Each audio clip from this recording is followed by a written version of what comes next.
نحمده ونصلي ونسلم على رسوله الكريم اما بعد۔ ہماری پچھلی نشست میں ہمارے سامنے دو باتیں آئی تھی۔ پہلی بات یہ تھی کہ ہمارے ذمے دلیل کا پیش کرنا نہیں، بلکہ یہ ذمہ داری دہری کی ہے۔ اور دوسری بات ہم نے یہ سمجھی تھی کہ خدا کے موجود ہونے پر ہمارے پاس کئی دلائل ہیں، اور ان دلائل میں سے میں نے ایک دلیل آپ کے سامنے پیش کی تھی۔ اب مزید آگے بڑھنے سے پہلے ایک اہم بات یہ ہے کہ ممکن ہے کوئی آدمی یہ کہے کہ یہ ضروری نہیں کہ گاڑی کو چلانے والا گاڑی کا مالک ہو، یہ ضروری نہیں کہ گھر میں رہنے والا وہ گھر کا مالک ہو، یہ بھی ہو سکتا ہے کہ کسی آدمی نے کوئی گاڑی چرا لی ہو اور وہ اس گاڑی کو چلا رہا ہے۔ ممکن ہے کہ کسی آدمی نے کوئی گھر چرا لیا ہو اور وہ اس گھر میں رہ رہا ہے۔ تو اس کا جواب یہ ہے کہ ہم نے یہ کہا تھا کہ مدعی وہ شخص ہے جس کا دعویٰ ظاہر کے خلاف ہو، نہ یہ کہ وہ آدمی جس کا دعویٰ حقیقت کے خلاف ہو۔ ظاہر تو یہی ہے کہ گاڑی چلانے والا گاڑی کا مالک، ظاہر یہی ہے کہ گھر میں رہنے والا گھر کا مالک۔ ہاں ممکن ہے کہ کسی آدمی نے کوئی گاڑی چرا لی ہو، کوئی گھر چرا لیا ہو اور وہ اس میں رہ رہا ہو، وہ اس میں بیٹھ رہا ہو۔ اگر ہم ظاہر کو نہ دیکھیں اور اگر ہم دلیل مدعی کے ذمے نہ لگائے، یعنی جس کا دعویٰ ظاہر کے خلاف ہو، تو پھر ہمارے پاس کوئی ایسا طریقہ نہیں ہوگا جس سے ہمیں یہ معلوم ہو کہ آدمی جھوٹ بول رہا ہے یا سچ بول رہا ہے۔ اس لیے کہ پھر ہم نے تو یوں شروع کرنا پڑے گا کہ باہر چلتے ہوئے جو بھی آدمی ہمیں جس بھی گاڑی میں نظر آئے، ہم اسے دلیل کا مطالبہ شروع کر دیں کہ اگر یہ آپ کی گاڑی ہے تو آپ ہمیں کاغذات دکھاؤ۔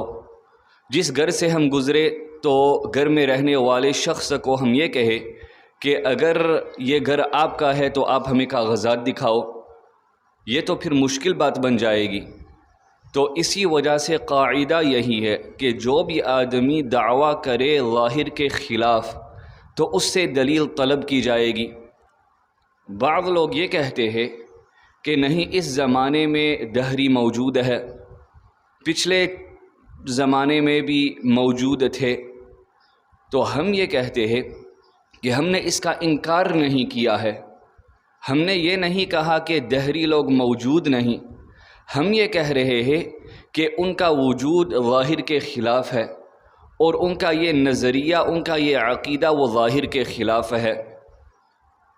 ہم جب بھی کسی ایسے آدمی سے دلیل کا مطالبہ کرتے ہیں جو گاڑی کے باہر چل رہا ہے کہ آپ ہمیں کاغذات دکھاؤ تاکہ ہمیں معلوم ہو کہ یہ آپ کی گاڑی ہے، اس سے یہ لازم نہیں آتا کہ ہم یہ دعویٰ کر رہے ہیں کہ کوئی چور موجود نہیں، بلکہ ہم نے ایک معیار مقرر کیا ہے، ہم نے ایک کرائیٹیریا سیٹ کیا ہے، اور اگر یہ نہ ہوتا تو ہمیں کبھی یہ معلوم نہ ہو پاتا کہ گاڑی کس کی ہے، گاڑی کس کی نہیں۔ آخر میں یہ بات ہوئی تھی کہ دہری لوگ یہ اعتراض کرتے ہیں کہ آپ کا یہ کہنا ہے کہ ہم خدا کے وجود کو یوں ہی تسلیم کر لیں، آپ نے اس پر دلائل پیش نہیں کرنے ہیں، چونکہ یہ ظاہر ہے تو اس بات کو تسلیم کیا جائے گا، اور جو دہری شبہات پیش کریں گے اگر ہم ان کے جوابات دیتے رہیں گے تو خدا کے وجود کو تسلیم کیا جائے گا۔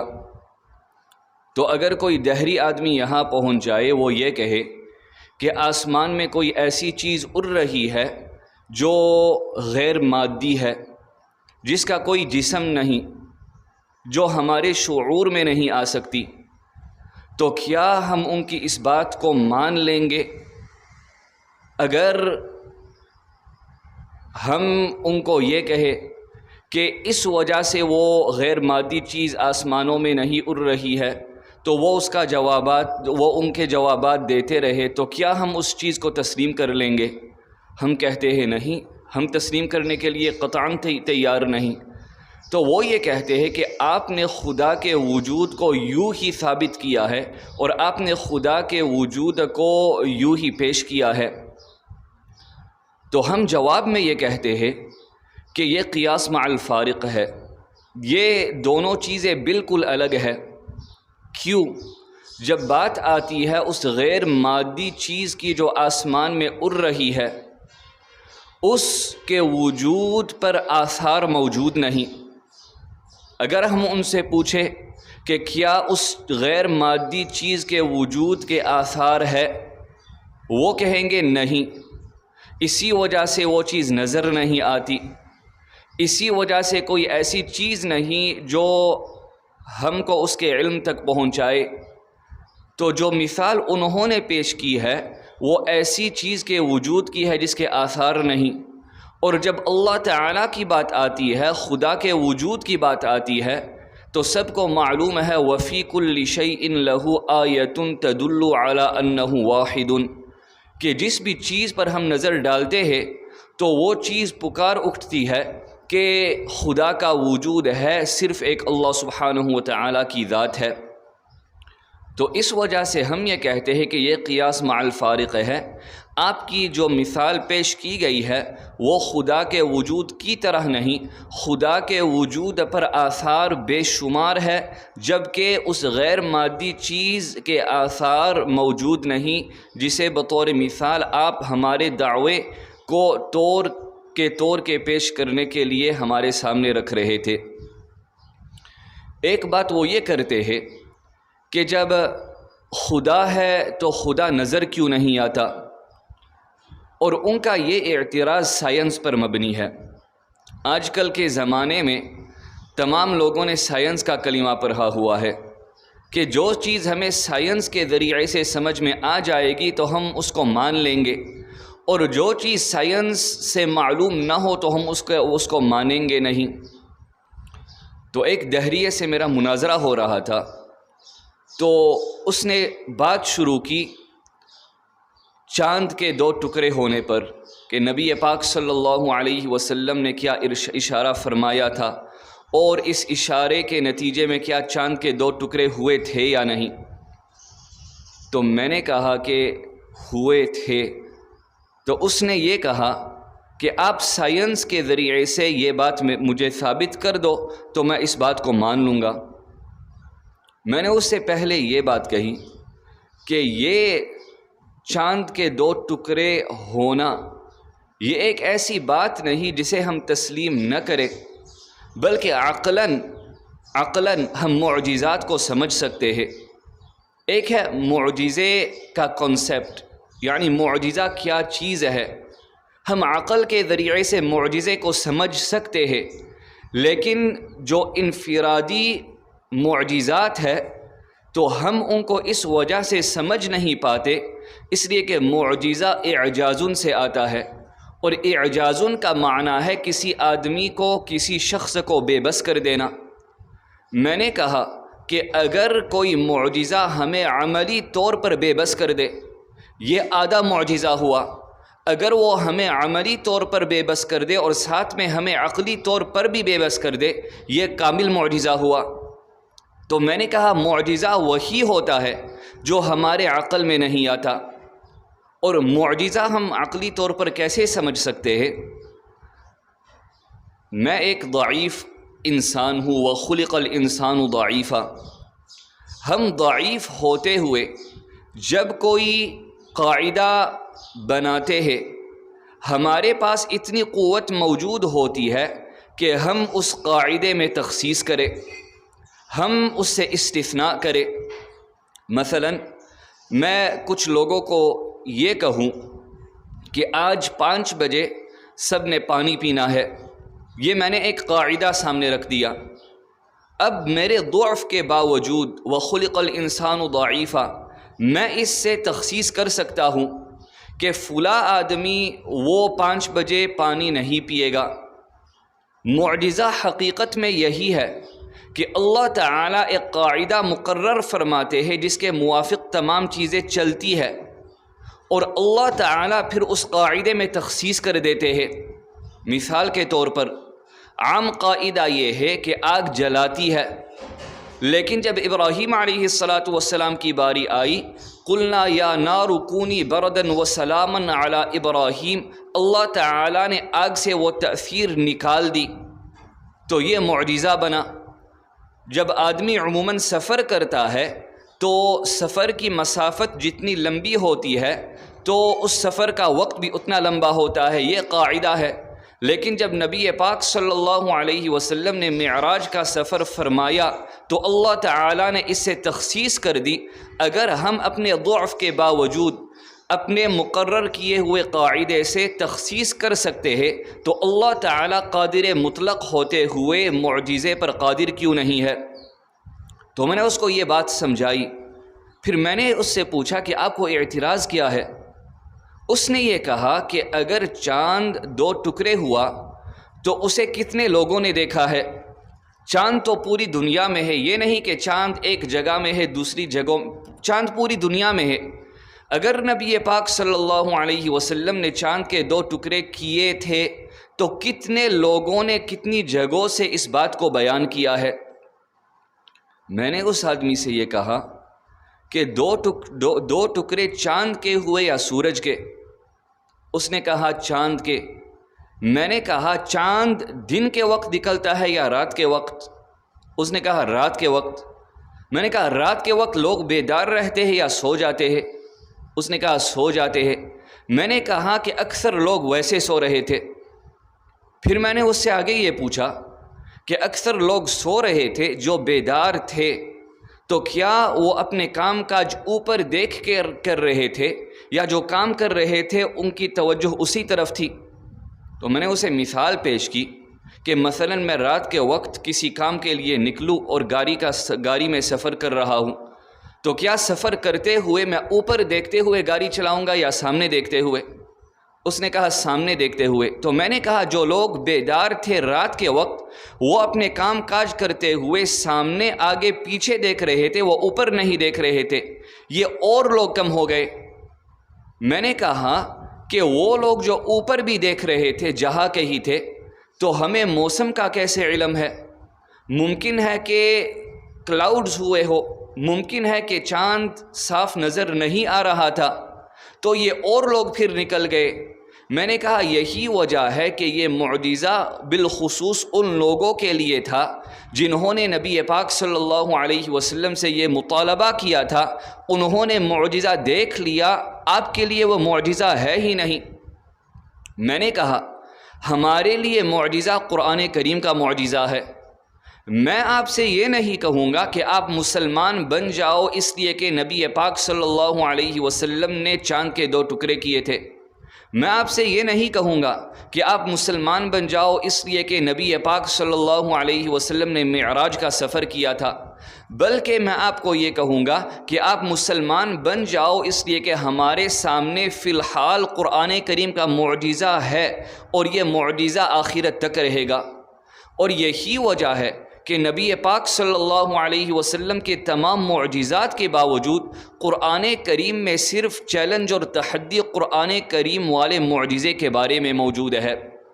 وَإِن كُنتُمْ فِي رَيْبٍ مِّمَّا نَزَّلْنَا عَلَىٰ عَبْدِنَا فَأْتُوا بِسُورَةٍ مِّن مِّثْلِهِ۔ قرآن کی کوئی ایسی آیت موجود نہیں کہ اگر آپ سچے ہو تو آپ چاند کے 2 ٹکڑے کر دو، اگر آپ سچے ہو تو آپ معراج جیسے سفر پہ نکلو۔ تو ہم قرآن کریم کو پیش کرتے ہیں۔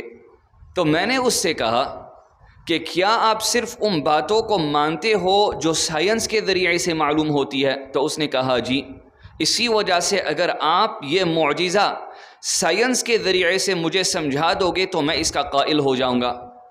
میں نے کہا یہ معجزہ دور کی بات ہے۔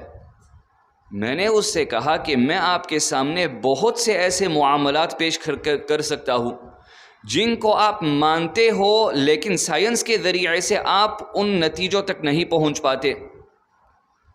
میں نے اس آدمی سے پوچھا کہ آپ کی والدہ کی والدہ کی والدہ کی والدہ یوں کرتے ہوئے میں نے کہا کہ کیا آپ ان کے وجود کو تسلیم کرتے ہو یا نہیں؟ تو اس نے کہا میں کرتا ہوں۔ میں نے پوچھا کیوں؟ اس نے کہا اگر وہ نہ ہوتے تو میں بھی نہ ہوتا۔ تو میں نے کہا سائنس کے ذریعے سے آپ مجھے یہ بات ثابت کر دو کہ ان کا وجود تھا۔ تو وہ سوچ میں پڑ گیا۔ اس نے پھر یہ کہا کہ مجھے 99.9% یہ علم ہے کہ وہ تھے۔ میں نے کہا اگر یہی ہے کہ 0.1% آپ کو شک ہے تو آپ آج نہ ہوتے، آپ ہو یا نہیں؟ میں نے کہا اگر آپ نہیں ہو 99.9% کو ہوگے کہ میری دادی اماں تھی، تو پھر یہاں میں ایک تماچا لگاؤ تو آپ یہاں نہیں ہوں گے، تو کیا میں ایسے تماچا لگا سکتا ہوں؟ اس نے کہا نہیں۔ میں نے کہا آپ ہو نا؟ ہاں میں ہوں۔ تو وہ بھی تھے؟ ہاں وہ بھی تھے۔ میں نے کہا سائنس کے ذریعے سے آپ مجھے یہ بتاؤ۔ اصل میں بات یہ ہے کہ سائنس کے ذریعے سے ہمیں صرف دو قسم کے علوم ملتے ہیں۔ نمبر ایک وہ جو مشاہدے میں ہو، وہ جسے ہم دیکھیں، اور نمبر دو دوسری قسم کا علم وہ ہے جسے انگریزی میں ہم انڈکٹیو علم کہتے ہیں۔ انڈکٹیو، میں یہ آپ کو سمجھاتا ہوں۔ اگر عموماً میں کسی نتیجے تک پہنچوں گا تو دو طریقوں میں سے ایک طریقے کو اختیار کروں گا۔ نمبر ایک یہ ہے کہ میں باہر دیکھ رہا ہوں، ایک نوجوان شخص یہاں آ جائے، میں دیکھتا رہوں، دوسرا نوجوان شخص آئے، یوں کرتے کرتے 10 نوجوان یہاں بیٹھ جائے۔ اب ان 10 نوجوانوں کو دیکھ کر کے میں اس نتیجے تک پہنچوں کہ اب جو اس کے بعد لوگ آئیں گے وہ بھی نوجوان ہوں گے، اسے انڈکٹیو علم کہا جاتا ہے۔ میں نے مختلف انفرادی چیزوں کو دیکھا اور ان پر پھر قیاس کرتے ہوئے میں نے یہ کہا کہ آگے ایسی چیزیں ہوں گی۔ یہ ظنی ہے، کیوں ممکن ہے کہ کوئی نوجوان نہ آئے، کوئی اور آ جائے۔ یہ ممکن ہے کہ آدمی بھی نہ آئے، ممکن ہے کہ یہاں کوئی بائک آ جائے۔ اور دوسرا طریقہ جس کے ذریعے سے میں ایک نتیجے تک پہنچ سکتا ہوں وہ ڈیڈکٹیو علم ہے۔ ڈیڈکشن کہتے ہیں کہ ایک قاعدہ ہو اور اس قاعدے سے میں چیزوں کو اخذ کر لوں۔ مثلا کوئی مجھے یہ کہے کہ یہاں پڑھنے والے طلباء تمام مؤمن ہے، تو اب میں یہ کہوں کہ زید بھی یہاں پڑھتا ہے لہذا زید بھی مؤمن ہے، عمر بھی یہاں پڑھتا ہے لہذا عمر بھی مؤمن ہے۔ تو اس دوسرے طریقے میں اگر قاعدہ صحیح ہو تو اس سے جو علم اخذ کیا جائے گا وہ بھی صحیح ہوگا، اور اگر قاعدہ ہی غلط ہو تو اس سے اخذ کیا ہوا علم وہ بھی غلط ہوگا۔ تو سائنس میں نمبر ایک وہ چیزیں علم میں آتی ہے جنہیں ہم دیکھتے ہیں، جن کا مشاہدہ ہوتا ہے، اور نمبر دو انڈکٹیو نالج، یعنی وہ انفرادی چیزوں کو دیکھ کر کے اگلی چیزوں کا قیاس کریں گے، یہ ظنی ہے، یہ قطعی نہیں۔ تو میں نے اس کو جب یہ بات سمجھائی، میں نے کہا یہی وجہ ہے کہ آپ سائنس کے ذریعے سے مجھے یہ نہیں بتا سکتے ہو کہ آپ کی دادی اماں کا وجود تھا یا نہیں، لیکن آپ اپنی دادی اماں کا وجود تسلیم کرتے ہو۔ معلوم ہوا کہ یہ ایک نعرہ ہے جو آپ لگاتے ہو کہ سائنس کے ذریعے سے اگر بات ثابت ہو گئی تو ہم تسلیم کر لیں گے، اگر ثابت نہیں ہوئی تو ہم تسلیم نہیں کریں گے۔ آپ نے یہ بات تسلیم کی ہوئی ہے اور یہ سائنس کے ذریعے سے ہمیں معلوم نہیں ہو سکتی۔ میں نے اس سے یہ پھر پوچھا کہ کیا آپ ایموشنز کو مانتے ہو؟ ایموشنز یعنی آپ محبت کو مانتے ہو، آپ غصے کو مانتے ہو؟ اس نے کہا میں مانتا ہوں۔ میں نے کہا کہ سائنس کے ذریعے سے آپ مجھے یہ سمجھا دے۔ سائنس میں یہ باتیں سمجھا نہیں سکتے ہیں. ہم یہ کہتے ہیں کہ غصے کے آثار کو دیکھتے ہوئے ہم غصے کو مانتے ہیں، محبت کے آثار کو دیکھ کر ہم محبت کو مانتے ہیں. میں نے اس سے یہ کہا کہ یہ صرف دو مثالیں ہیں جو میں نے پیش کی ہے، اور ان کو تمام لوگ مانتے ہیں، اگرچہ سائنس کے ذریعے سے ہم ان نتیجوں تک نہیں پہنچ پاتے. پھر میں نے اس سے یہ کہا کہ سائنس میں جو علم ہمیں ملتا ہے، بعض چیزوں کا علم وہ بھی کلی نہیں ہوتا ہے، وہ جزئی ہوتا ہے. یعنی حقائق کا ادراک مکمل طور پر نہیں ہوتا، کچھ نہ کچھ علم ہمیں مل جاتا ہے. میں نے اس سے پوچھا کہ کیا سائنس کے ذریعے سے ہمیں یہ معلوم ہو سکتا ہے کہ ہمارے جسم میں کتنے سیلز موجود ہیں؟ تو اس نے کہا تقریباً اتنے. میں نے کہا تقریباً نہ کہو، مجھے حقیقت بتاؤ کتنے ہیں. اس نے کہا تقریباً تو بتا سکتا ہوں، حقیقت میں نہیں بتا سکتا. میں نے کہا یہی سائنس ہے کہ آپ کو بعض چیزوں کا علم سائنس کے ذریعے سے ہو ہی نہیں سکتا، آپ ان کو تسلیم کرتے ہو. بعض چیزوں کا علم ہوتا ہے لیکن ان کی حقیقت کا ادراک نہیں ہوتا. تو جب سائنس کے ذریعے سے ان تمام باتوں کی سمجھ ہمیں نہیں آ سکتی ہے، آپ ان کو ثابت مانتے ہو، تو اگر خدا کا وجود سائنس کے ذریعے سے ہمیں معلوم نہ ہو پائے تو آپ خدا کے وجود کے پھر کیوں منکر ہو؟ تو چونکہ آج کل کے زمانے میں ہم اسی کوشش میں لگے ہوئے ہیں کہ سائنس نے یہ بات کی ہے اور یہ قرآن کی اس آیت کے مخالف ہے، تو اب ہم قرآن کی ایک ایسی تعبیر بیان کریں جو سائنس کے موافق ہو. یہ بالکل غلط ہے. بلکہ ہم نے یہ کہنا چاہیے کہ قرآن میں جو بات موجود ہے وہ 100% ٹھیک ہے، سچ ہے، وہ حق ہے.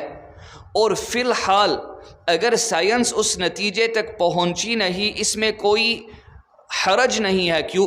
اس لیے کہ ان کی ریسرچ ہر زمانے میں بدلتی ہی رہتی ہے. اب سائنس نے ہمارے سامنے بہت سی ایسی باتیں پیش کی ہے جو پہلے زمانے میں ان کے یہاں موجود نہیں تھی. تو اگر پچھلے زمانے والے لوگ یہ کہہ دیتے کہ سائنس کے ذریعے سے ہم اس نتیجے تک نہیں پہنچے، لہذا یہ نتیجہ غلط ہے، تو پھر سائنس بھی ان کا بند ہو جاتا. یہ ریسرچ جاری رہتی ہے. کیوں؟ اس لیے کہ ان کے نتائج بھی بدلتے ہی رہتے ہیں. اور ہم یہ کہتے ہیں کہ اگر دنیاوی زندگی میں آپ کے نتائج قرآن اور سنت والے نہیں نکلے تو یہ آپ کے فہم کے کمی کی وجہ سے ہے.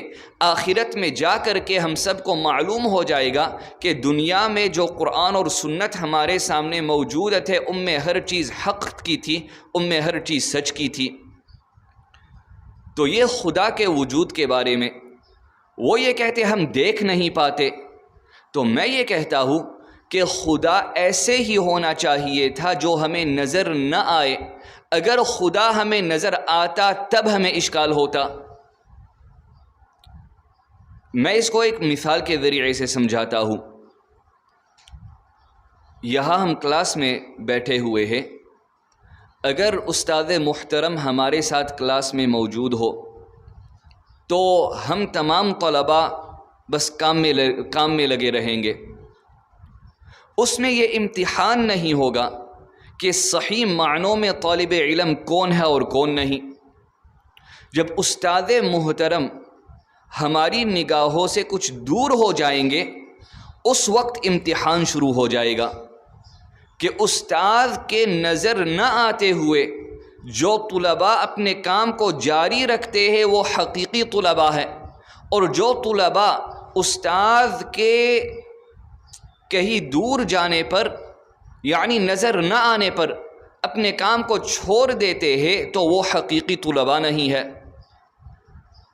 تو طلباء میں ہمیں اس وقت یہ بات معلوم ہوگی کہ سچا طالب علم کون ہے اور غیر سچا طالب علم کون ہے جب استاد نظروں سے چھپا ہوا ہوگا.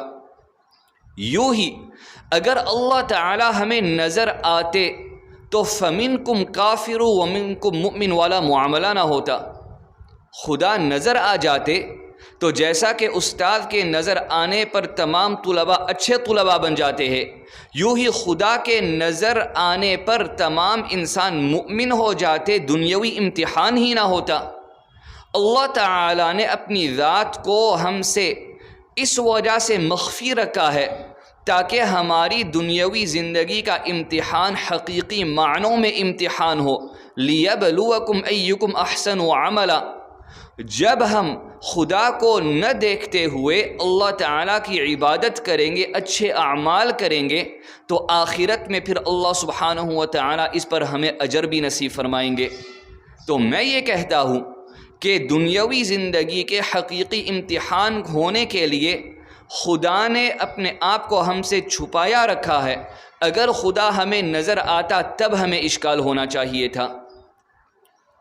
ان میں سے بعض پھر یہ کہتے ہیں کہ کیا ہم کسی ایسے خدا کو مانیں جن کے بارے میں ہمیں کلی معلومات حاصل نہیں؟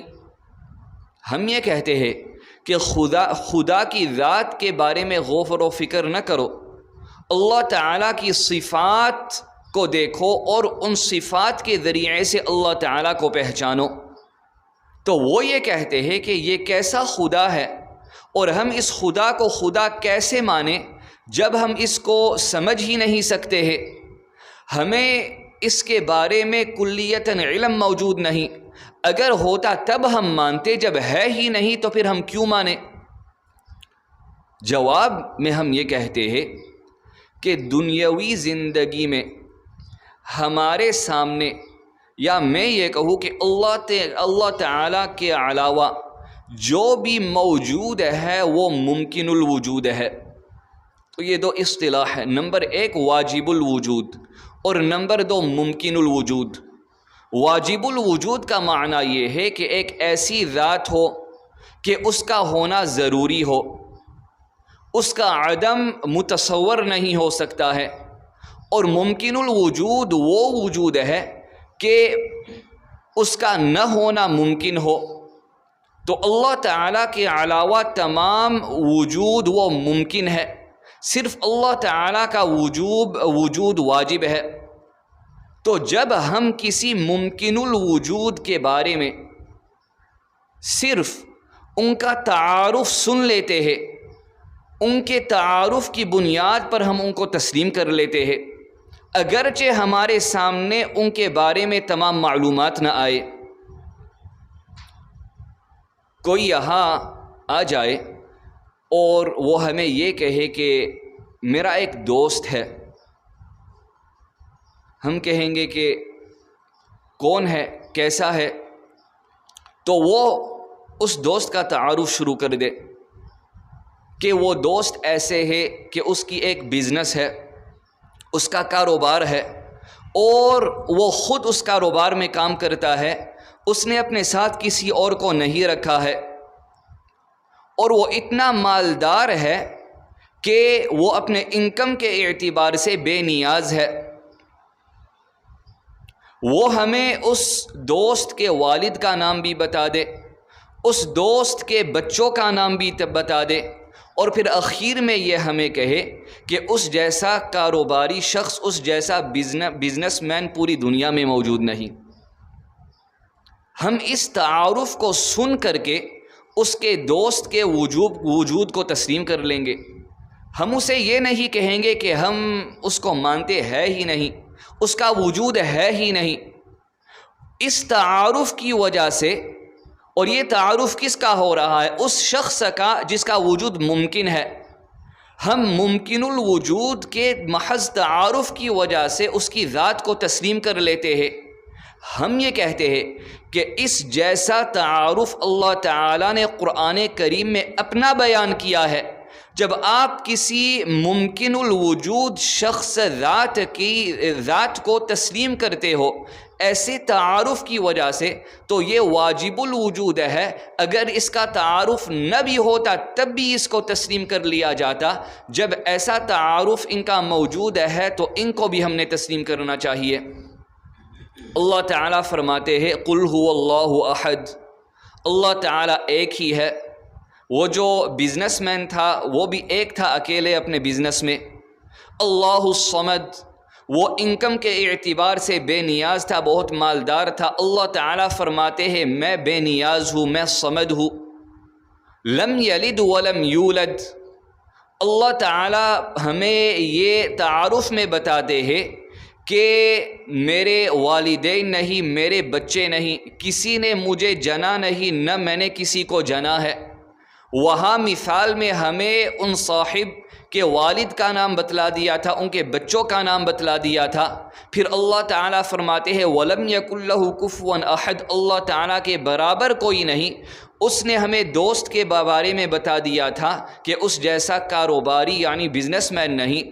جب آپ نے ممکن الوجود کو اس تعارف کی وجہ سے مان لیا تو بطریقِ اولا آپ کو واجب الوجود آپ نے واجب الوجود کو ایسے تعارف کی وجہ سے تسلیم کرنا ہی تھا۔ تو یہ ایسے اعتراضات پیش کرتے ہیں، اور میں نے آپ کو بتلا دیا ہے کہ ان کے پاس ایک بھی دلیل موجود نہیں، ان کے پاس شبہات موجود ہے، اور جب یہ شبہات پیش کرتے ہیں ہمیں چاہیے کہ عقلی انداز میں ہم ان شبہات کا ازالہ کریں۔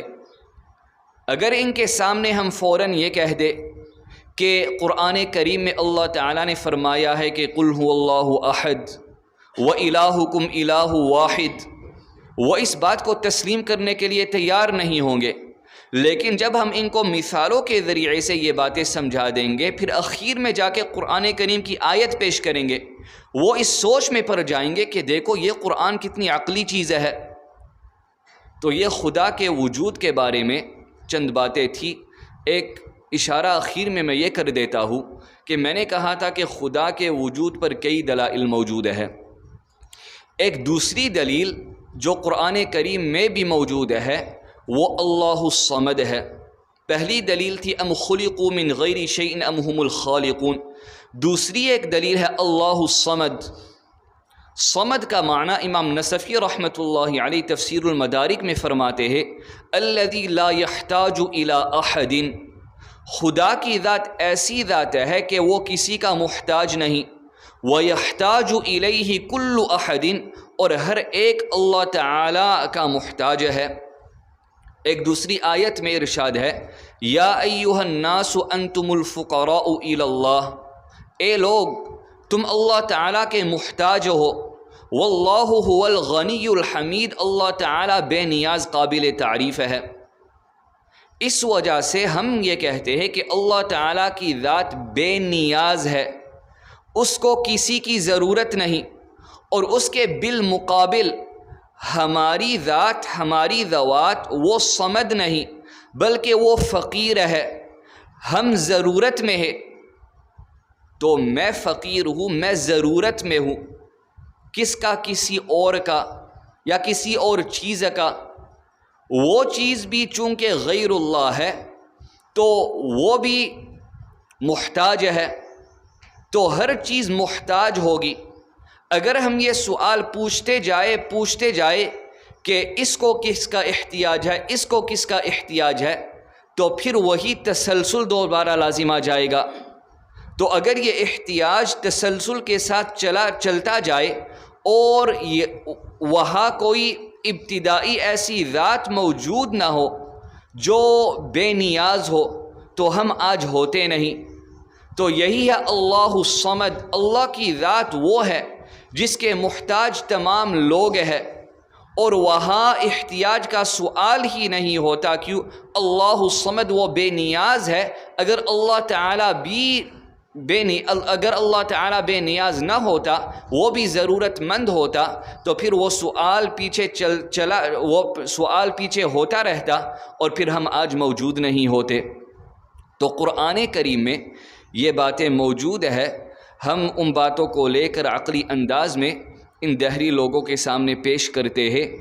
جو لوگ ضد پر نہیں اترتے وہ مان بھی لیتے ہیں، اور جو لوگ ضد پر اترتے ہیں تو وہ اتنے دور چلے جاتے ہیں کہ ہم ان کے سامنے جب ایسی بات پیش کرتے ہیں کہ آپ کی دادی اماں تھی، آپ نے ان کو دیکھا نہیں، تو وہ کہتے ہیں کہ ممکن ہے وہ تھی، ممکن ہے وہ نہیں تھی۔ بہت عجیب سی باتیں۔ اب جب یہ شق قمر کے بارے میں اس آدمی سے میری گفتگو ہو رہی تھی تو میں نے اس سے کہا کہ جن لوگوں نے مطالبہ کیا تھا انہوں نے شق قمر کو دیکھ لیا تھا. اس نے کہا کہ یہ بات کہاں موجود؟ تو میں نے اس سے کہا میں آپ کو یہ بات ایسے طریقے سے پیش کرتا ہوں کہ آپ اسے انکار نہیں کر سکتے. کیوں؟ اگر آپ نے اسے انکار کر دیا تو آپ نے اپنے والدہ کا بھی انکار کرنا پڑے گا. کیوں؟ اس لیے کہ اس کا ثبوت زیادہ ہے بنسبت اس کے کہ یہ عورت آپ کی والدہ ہے. تو اس نے کہا کیا معنی؟ میں نے اس سے کہا کہ میں سند سے آپ کو یہ بات پیش کروں گا اور سند میں اتصال بھی ہوگا، دیگر شرائط بھی پائی جائیں گی. تو اگر آپ اسے تسلیم نہیں کرو گے تو پھر میں آپ سے یہ سوال کر سکتا ہوں کہ یہ عورت آپ کی والدہ ہے، اس کا ثبوت کیا ہے، اس کی دلیل کیا ہے؟ تو اس کی دلیل ایک ہی ہوتی ہے، وہ یہ کہ وہاں کوئی مڈ وائف موجود تھی جب اس عورت نے اس بچے کو جنم دیا، اور اس نے پھر لکھ کر یہ دیا کہ میں گواہی دے رہی ہوں کہ فلاں بچہ یہ فلاں عورت سے ہے. میں نے کہا جو مڈ وائف اس وقت ہاسپٹل میں تھی، کیا اس کی ریلائبلٹی یعنی کیا اس کی توثیق کی گئی تھی کہیں سے کہ مڈ وائف ہاسپٹل میں آتی ہے تو پہلے وہ ایک معیار ہوتا ہے وہ اس پر اترے گی، وہ سچی ہوگی، وہ اچھی ہوگی؟ کیا ایسا کوئی معیار ہے؟ اس نے کہا نہیں. تو میں نے کہا یہاں معیار موجود نہیں ہے. جب اس نے کہا کہ یہ بچہ اس عورت سے ہے، آپ نے فوراً مان لیا. اس کی بنا پر آپ اس عورت کو اپنی ماں، اپنی والدہ مانتے ہو. اور جب میں یہاں ایک بات سند صحیح کے ذریعے سے آپ کے سامنے پیش کرتا ہوں، آپ نے یہ اب بطریق اولا تسلیم کرنی ہوگی. اگر آپ نے اس کا انکار کرنا ہے باوجود اس کی ثقافت کے، تو پھر آپ کو اپنی والدہ کے بارے میں شبہ ہونا چاہیے. تو پھر وہ سوچ میں پڑ جاتے ہیں، اور پھر وہ یہ نہیں کہیں گے کہ یہ عورت ممکن ہے کہ میری والدہ نہیں، لیکن وہ ساتھ میں اس معجزے کو تسلیم نہیں کریں گے. تو بعض لوگوں کو قائل کر لیتے ہیں، وہ لوگ جو ضد پر اتر جاتے ہیں تو ہم مختلف طریقوں کو استعمال کرنے کی کوشش کرتے ہیں، لیکن دوسروں کو قائل کرنے سے زیادہ اہم یہ ہے کہ ہم خود مطمئن ہو جائے.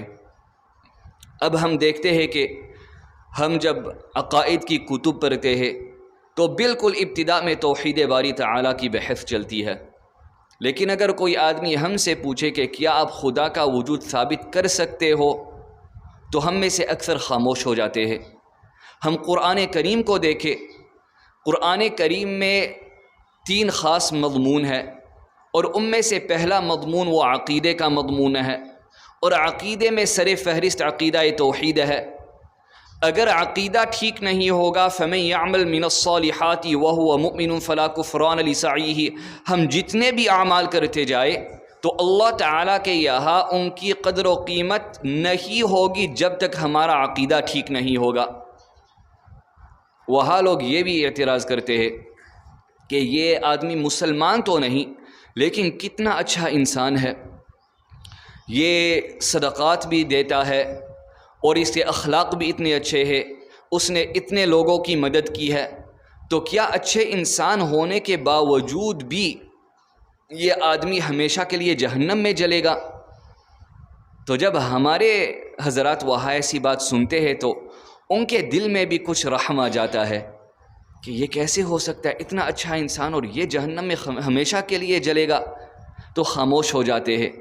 لیکن ہم اس کا یہی جواب دیتے ہیں فَمَن يَعْمَلْ مِنَ الصَّالِحَاتِ وَهُوَ مُؤْمِنٌ فَلَا كُفْرَانَ لِسَعْيِهِ، اور عقلی طور پر ہم اس بات کو سمجھا دیتے ہیں. ہم یہ کہتے ہیں کہ اگر کوئی بچہ گھر کو جائے، گھر میں داخل ہونے کے بعد وہ اپنی والدہ کو یہ کہے کہ اے عورت تو میری والدہ نہیں ہے، یعنی اس کا عقیدہ اپنی والدہ کے بارے میں ٹھیک نہ ہو بلکہ اس میں فساد ہو، عقیدہ غلط ہو گیا. اب وہ کہیں جا کر کے کچھ ٹھنڈا پانی اپنے والدہ کے سامنے پیش کرتا ہے، اسے معلوم ہے کہ آج والدہ کو کچھ ٹھنڈک لگی ہے تو والدہ کے لیے چادر لے آتا ہے. والدہ سے پوچھتا ہے کہ کیا آپ نے باہر تشریف لے جانا ہے؟ وہ کہتی ہے ہاں، تو ان کے سامنے ان کے جوتے رکھ دیتا ہے۔ تو کیا والدہ ان اعمال کی قدر کرے گی؟ کبھی بھی نہیں کرے گی۔ کیا والدہ یا کیا اس گھر میں بسنے والے اس بچے کے بھائی بہن، کیا وہ اس کو اچھا بچہ تسلیم کریں گے؟ نہیں۔ کیوں؟ اس لیے کہ آدمی اچھا اس لیے کہ بہن بھائی بچہ اچھا تب بنے گا جب اس کا عقیدہ والدہ کے بارے میں ٹھیک ہوگا۔ اگر عقیدہ غلط ہو تو اعمال کو صرف نظر کیا جائے گا، ان کو دیکھا بھی نہیں جائے گا۔ ہم یوں ہی یہ کہتے ہیں کہ اگر اللہ تعالیٰ کے حوالے سے کسی کا عقیدہ ٹھیک نہ ہو تو وہ اچھا انسان بن ہی نہیں سکتا، جیسا کہ وہ بچہ اچھا بچہ نہیں بن سکتا۔ اور جب والدہ اس بچے کے اعمال کی قدر نہیں کرے گی اس لیے کہ اس کا عقیدہ والدہ کے بارے میں خراب ہے، جبکہ والدہ وہ بھی مخلوق میں سے ہے مگر والدہ ہے۔ جب کسی انسان کا عقیدہ اپنے خالق کے بارے میں گڑبڑ ہوگا، اس میں فساد ہوگا، تو فَمَن يَعْمَلْ مِنَ الصَّالِحَاتِ وَهُوَ مُؤْمِنٌ، عقیدے کے خراب ہونے کی وجہ سے فَلَا كُفْرَانَ لِسَعْيِهِ، اللہ تعالیٰ اس کی دنیاوی محنتوں کو قبول نہیں کریں گے۔ تو یہ ہمارا عقیدہ ہے، اور جب عقیدہ توحید سر فہرست ہے، ہمیں چاہیے کہ ہم اولاً اپنے عقیدے کے بارے میں مطمئن ہو جائے۔ عموماً یہاں لوگ یہ سمجھتے ہیں، سوچتے ہیں کہ یہ تو یورپ کا ایک مسئلہ ہے، جبکہ حقیقت یہ ہے کہ یہ یورپ کا اب مسئلہ نہیں، یہ اب ایک عالمگیر مسئلہ ہو گیا ہے۔ شاید میں نے آپ کو بتایا تھا، میں نام نہیں لوں گا، لیکن پاکستان میں کچھ ایسے مرتد بیٹھے ہیں کہ یہاں سے بیٹھ کر کے سوشل میڈیا پر وہ پوری دنیا میں ارتداد کو پھیلا رہے ہیں، اور ان کے عام سوالات نہیں، ان کے اچھے خاصے سوالات ہیں۔ تو اگر کوئی ہمارے پاس آئے، ہمارے کانوں میں کوئی ایسی بات ڈالے، چلو ممکن ہے کہ ہم نے کچھ نہ کچھ پڑھ لیا ہے، ہم یہ کہیں کہ یہ ہمارے اکابرون کا طرز نہیں، لہذا ہم اس کو تسلیم نہیں کریں گے، ہم مسلمان ہیں، ہم غیر اسلام کو قبول نہیں کریں گے۔ لیکن ہمارے بچے تو سوشل میڈیا پر ہے، ان کے کانوں میں کوئی ایسی بات آ جائے تو اب ہمارے ذمے یہ ہے کہ ہم اپنی نئی نوجوان نسل کو بچائے۔ تو ان کو بچانے کے لیے پہلے ہمارے پاس کچھ ہونا ضروری ہے۔ میرے جیب میں پیسے نہ ہو تو میں کسی اور کو پیسے کیسے دوں گا؟ میں اسی وقت دوں گا جب میرے پاس موجود ہو۔ اگر میں خود عقیدے کے حوالے سے مطمئن نہیں ہوں اور میرے پاس کوئی آدمی آئے گا مطمئن ہونے کے لیے تو میں خود مطمئن نہیں ہوں، میں اس کو یہ اطمینان پھر کیسے دوں گا؟ تو یہ خدا کے وجود کے بارے میں پہلی بحث تھی کہ خدا موجود ہے۔ اب دوسری بحث ہے کہ کیا صرف ایک خدا ہے یا کئی خدا ہے، جسے ہم شرک سے تعبیر کرتے ہیں، انگلش میں ہم اسے پولیتھیزم کہتے ہیں۔ تو قرآن کریم نے اس کا جواب صراحتاً دیا ہے، لو کان فیہما آلہۃ الا اللہ لفسدتا۔ ایک دوسری آیت میں اللہ تعالیٰ کا ارشاد ہے کہ لذہب کل الہ بما خلق ولعلی بعضهم علی بعض۔ اس میں کچھ تفصیل ہے۔ عموماً ہم یہ کہتے ہیں کہ اگر کئی خدا ہوتے، لو کان فیہما آلہۃ الا اللہ لفسدتا، تو ان میں اختلاف ہو جاتا، اور اختلاف ہونے کی صورت میں پھر دنیا نہ رہتی، دنیا ختم ہو جاتی۔ عموماً ہم یہ جواب دیتے ہیں، لیکن اس حوالے سے دو باتیں ہم نے کرنی ہے۔ ایک یہ کہ اگر کئی خدا ہو اور ان میں اختلاف ہو تو اس میں پھر دو صورتیں بنتی ہیں، وہ دو صورتیں عقلاً غلط کیوں ہے؟ اور پھر دوسری صورت یہ ہے کہ اگر کئی خدا ہو لیکن ان کے ارادے مختلف نہ ہو، ان میں اختلاف نہ ہو، بلکہ ایک کی چاہت یہ ہو کہ اس وقت یہ ہو، دوسرے کی چاہت بھی یہی ہے کہ اس وقت یہ ہو، ان کے ارادوں میں اختلاف نہ ہو، تو اس صورت میں پھر ہم کیا جواب دیں گے؟ اس لیے کہ لفسدتا لازم نہیں آئے گا۔ تو انشاءاللہ تعالی یہ بحث ہم اگلی نشست میں چھیڑیں گے۔ وآخر دعوانا الحمدللہ رب العالمین، وصلی اللہ علی نبینا محمد وعلی آلہ وصحبہ اجمعین۔